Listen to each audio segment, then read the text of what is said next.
أهلا بأحلى متابعين في الدنيا. يلا لو عايزة تبهريهم في العيد ابهريهم واعملهم كفتة المشوية بطريقة عبقرية زي ما انتوا شايفين كده. الكفتة بتاعتنا لذيذة جدا وجوسي وطعمها تحفة. هتعملها النهاردة بطريقة سهلة جدا. لو بتفكي معاكي هقولك على كل الأسرار اللي تخليها ما تفكش معاكي وتبقى جوسي وبتلمع كده زي ما انتوا شايفين. لو بتفرول معاكي هقولك تعملي ايه. لو بيبقى لونها مطفي كمان هقولك تعملي ايه. هقولك على كل الأسرار اللي تطلع معاكي الكفتة زي ما بنشتريها من بره بالظبط، جوسي وبتلمع وطعمها حلو قوي قوي زي المشوية بالظبط وريحتها قلب الدنيا. وهنعمل معاهم النهاردة كمان رقاق طري علشان نعمل بها سندوتشات وايه تحفة. يلا بينا نبدأ. بسم الله والصلاة والسلام على رسول الله. أول حاجة نعمل الرقاق الطري. أنا هعمله بالدقيق أبيض على دقيق أسمر. هحط 2 كوبايتين أبيض وواحدة أسمر لأن الدقيق الأسمر اللي عندي في رده زيادة قوي قوي فما كنتش هبقى متحكمة فيه أكتر يعني.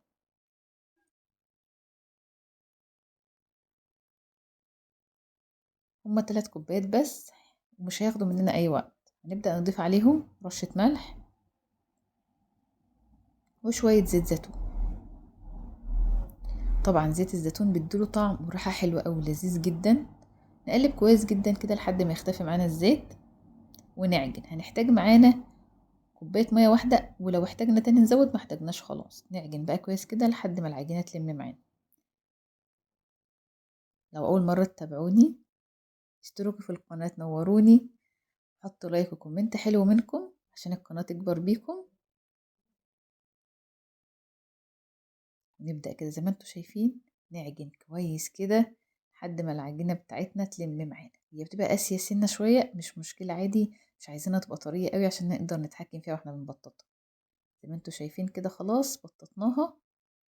نحطها في البولة بتاعتنا زي ما هي ونغطيها كده معانا بكيس مشمع او بلاستيك راب ونحطها معانا كده في جنب. تعالوا بقى نعمل مع بعض كده ايه احلى كفتة هتاكليها في حياتك. بجد هتاكليها في حياتك نفس الطعم ونفس الملمس وكل حاجة زي بره. اول حاجة هنبل معانا 3 توستات او رغيف عيش عندك فينو او اسمر زي ما تحبي يعني، بس ما نكترش. رغيف واحد او 3 توستات عشان ما تبقاش ايه باينة معانا قوي في الكفتة. معانا هنا نص كيلو لحمة مفروم متضاف عليه 200 جرام دهن او دوش او لياء اللي انت عايزاه. اطلبوها من الجزار يضيفولك على اللحمة، بس يا ريت تكون اللحمة حمرا خالص ما فيش فيها اي سمين. هنستخدم معانا هنا كمان بصلتين 2 كبار وفلفلاية حمرا، بس مش هناخد كل الفلفلاية دي كبيرة قوي يعني، هناخد بس نصها. لو عندك اي فلفل تاني ممكن تضيفيه، بس يا ريت يكون احمر علشان واحنا بنغلف الكفتة من بره مديناش لون غريب.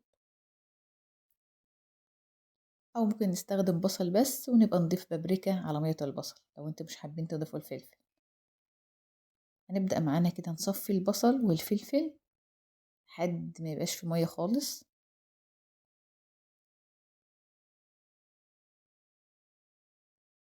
طبعا الخطوة دي مهمة جدا عشان الكفتة معانا ما تفكش ويبقى مليانة سوائل. فلازم نصفي كويس جدا جدا البصل والفلفل لحد ما يبقاش في مية خالص، يعني ناخد التفل بس. ونرجع تاني في الكبة بتاعتنا بالبصل بتاعنا والفلفل. خطوة تسهل علينا كل الموضوع بصراحة. طبعا لو ما عندكيش ممكن تحط كله على اللحمة وتعجني كويس جدا جدا لحد ما كل الحاجات تختفي. ننزل باللحمة بتاعتنا فوق البصل والفلفل ونجيب التوست اللي احنا بليناه على جنب ونعصره كويس جدا هو كمان من المية.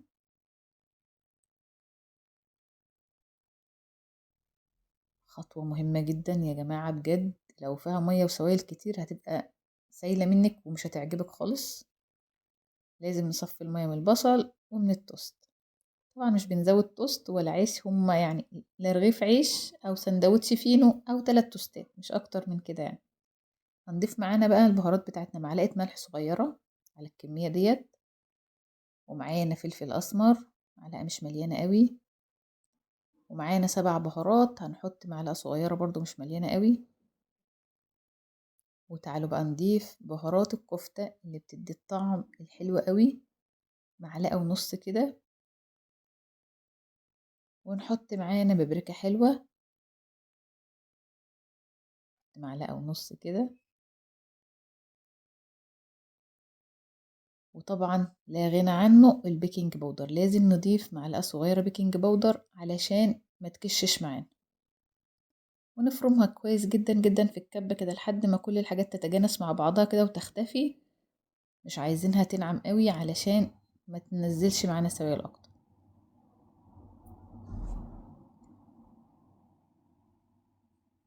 بالراحة كده واحنا بنشيلها من الكبة علشان السكينة. بسم الله ما شاء الله، ريحتها جميلة جدا. هننزل كل الكمية بتاعتنا من الكبة، وبرضو احنا كمان هنديها ايه، عجنة كده مع بعضها بحيث كل الحاجات المكونات بتاعتها تختفي.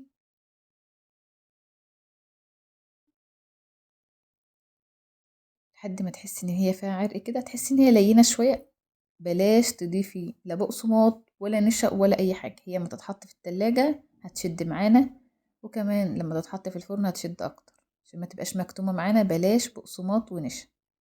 بس كده خلاص، هنغطيها معانا كده كيس بلاستيك او بلاستيك راب ونحطها في التلاجة ساعة. او يا سلام بقى لو عملتها بالليل يا ابو الوقفة كده، وبهرتيهم يوم العيد كده الصبح بعد ما يجوا صلاة العيد، وعملت لهم احلى كفتة. وفي نفس الوقت تبقى ايه، قللت مجهود. بس كده نحطها في التلاجة لمدة ساعة او ساعتين زي ما تحبي. تعالوا بقى نشوف معانا كده الرق الطري بتاعنا بعد ما عملناه. نحاول نكوره كرة صغننة كده قد البيضة او كبيرة سنة صغيرة. هيعمل معانا التلات كوبايات، هيعملوا معانا حوالي 7 وحدات. طبعا انت ممكن تعملي الكمية اللي انت عايزاها، بس احنا عملنا على قد ما احنا عايزين، وفي نفس الوقت ايه اختصارا للوقت. طبعا ممكن تستخدميه مع اي حاجة تعملها سندوتشات، لانه بيبقى بجد طعمه رهيب. يلا بقى بعد ما خلاص كده يعني خلاص بقى لنا يجي نص ساعة واكتر. نجيب بقى كده معانا على الرخامة شوية دقيق، ونفرده ونحط على البوتاجاز واحنا بنفرده كده مقلاية او صينية كبيرة. صينية كبيرة عشان هو يبقى مفروض كويس كده كبير، ويسخن على مهله كده عما نفرد. رشة دقيق عشان ما يلزقش معانا. ونبططه كويس جدا ونفرده بالنشابة كده معانا عشان ايه يتفرد على طول ما ياخدش معانا وقت.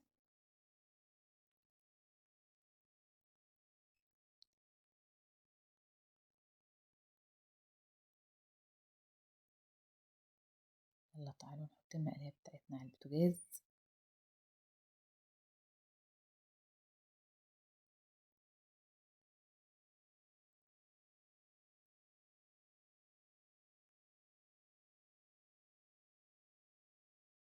طبعا ممكن تعمل الحجم اللي انت عايزاه كبير اكبر من كده، عايزاه سميك، عايزاه رقيق، زي ما تحبي. كل ما كان رقيق بصراحة بيبقى احسن يعني، مبقاش معجن كده وتحسي ان هو طري كده وشكله جميل وكبير كده، يعني ايه نعمل سندوتش محترم. يلا تعالوا على المقلاية بعد ما سخنت معانا كده.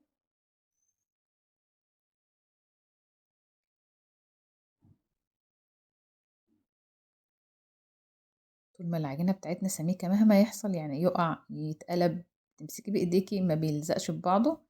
ونحط على البوتاجاز كده ونبدأ بالسباتولا نضغط عليه علشان يستوي بسرعة، وفي نفس الوقت ما ياخدش لون ويبقى معجن يعني، وفي كده يبقى ايه طري اكتر. نقلبه قلبا دقيقتين هنا ودقيقتين هنا، اول ما يبدأ ياخد نقط حمرة بسيطة كده خلاص زي ما انتوا شايفين كده. خلاص كده خلص معانا. نشيله، ولازم لازم نغطيه لا بكيس بلاستيك او بفوطة، ونغطيه كويس جدا علشان لما بيتعرض للهواء بينشف على طول. طبعا انتوا عارفين ان الرقاق الطري يعني من اكتر الحاجات الحساسة اللي بتنشف بسرعة، بيقلب رقاق ناشف على طول. تعالوا اوريهولكوا بقى كده بعد ما ايه طلعناه وخلصنا. طري جدا وريحته حلوة قوي. جربوه. جربوه لأي حاجة يعني، ممكن لو مستعجلين ومش عايزين تعملوا عيش وتخمروا ويبقى منفوخ وكده، بصراحة دي أكتر حاجة لذيذة جدا تستخدميها مع أي سندوتشات.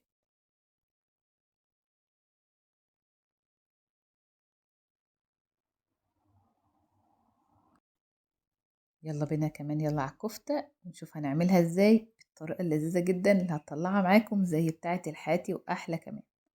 هنجيب معانا مية البصل والفلفل، ونضيف لها معلقة زيت.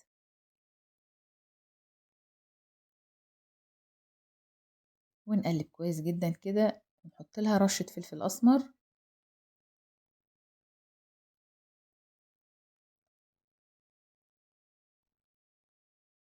وتعالوا يلا اقول لكم هنعملها ازاي.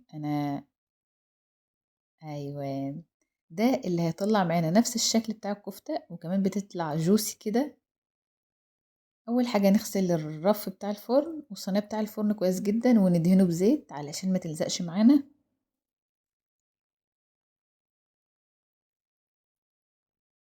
بصراحة الطريقة دي احلى طريقة تعملي بيها الكفتة، نفس الوقت سريعة، مبتاخدش وقت، ولا يبقى فيها مية تستني ما تنشف ولا اي حاجة، هي مع نفسها كده بتستوي وتنشف على طول.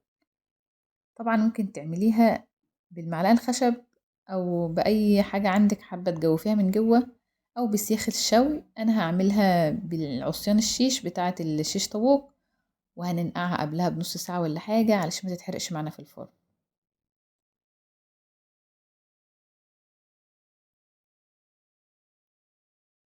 ونحملها كده ونحط ايدينا في مية البصل. تعالوا بقى نحطها، نجيب الصينية قدام شوية كده اوريها لكم، ترص كده بالطول.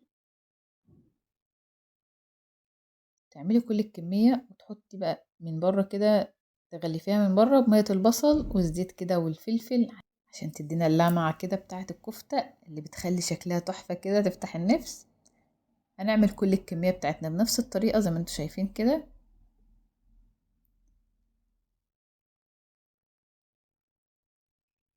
وزي ما قلت لكم لازم ندهنها من بره كده، ندهن ايدينا كده واحنا بنغلفها. نخلص كل الكمية بتاعتنا ونكون مولعين الفرن مسبقا قبلها بنص ساعة عشان يكون سخن جدا جدا، ما تقعدش فيه كتير وتنزل مية ولا اي حاجة يعني. تولعيه نص ساعة قبلها عشان يبقى سخن جدا. زي ما انتوا شايفين كده خلاص خلصنا كل الكمية بتاعتنا. رجعنا لكم تاني، حتى لما قلبناها من زي ما انتوا شايفين خططت برضو، ما وقعتش ولا اي حاجة، ماسكة نفسها، وهتديك الشكل ان شاء الله اللي انت عايزاه. نبدأ بقى كده قبل ما ندخلها الفرن، نديها دهنة خفيفة كده من مية البصل بتاعتنا،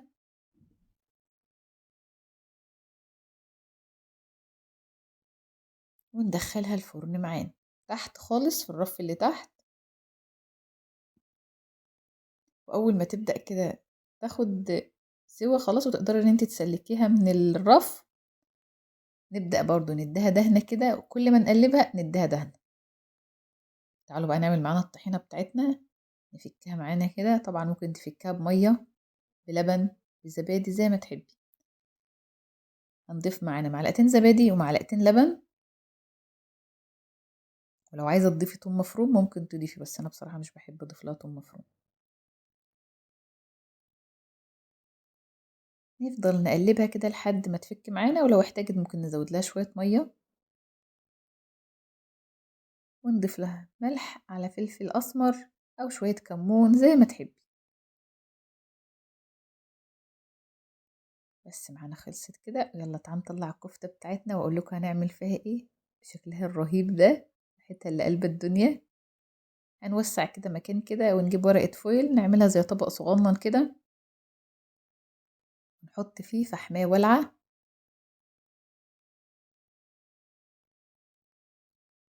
وننزل عليها بنقطة زيت، ونكون محضرين معانا كده ورق الفويل جاهز، علشان واحنا بنحط الزيت نغطي على طول عشان يكتم معانا الدخان جوه ويدينا طعم الشوي. بسرعة بسرعة. بس كده، ونسيبها شوية لحد ما نحس خلاص الدخان هدا، ما عادش فيه دخان، ونقلي بطاطس ونرجع لكم تاني بعد ما خلاص كده زي ما انتوا شايفين ما عادش فيه دخان ولا اي حاجة. تعال نشيلها بقى.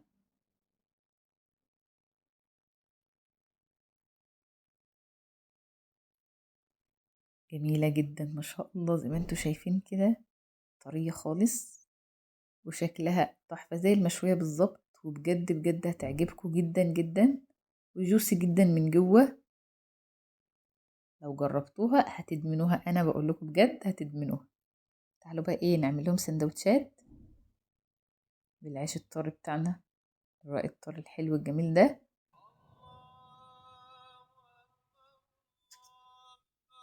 وطحينة وبطاطس.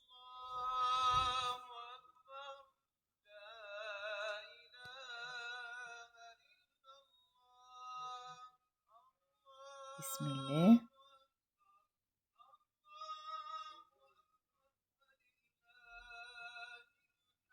طعمها رهيب بجد بجد، طعمها رهيب، جربوها هتعجبكم جدا جدا. وبكده نبقى عملنا كفتة الحاتي المشوية الجبارة جاهزة، وطعمها أحلى من المطاعم كمان بجد. جربوا الطريقة وقولوا لي في التعليقات النتيجة عاملة ازاي معاكم. وما تنسوش اللايك والشير عشان الوصفة توصل لكل عشاق الأكل الحلو، كل عشاق كفتة الحاتي. ولو أول مرة تشوفوا القناة اشتركوا في القناة وفعلوا الجرس عشان يوصلكوا كل جديد. واشوفكم تاني ان شاء الله وصفة جديدة من وصفاتي وطعم جديد. والسلام عليكم، وشكرا من قلبي لكل اللي بيتابع الفيديو للآخر، وعيد سعيد مبارك عليكم يا رب ان شاء الله.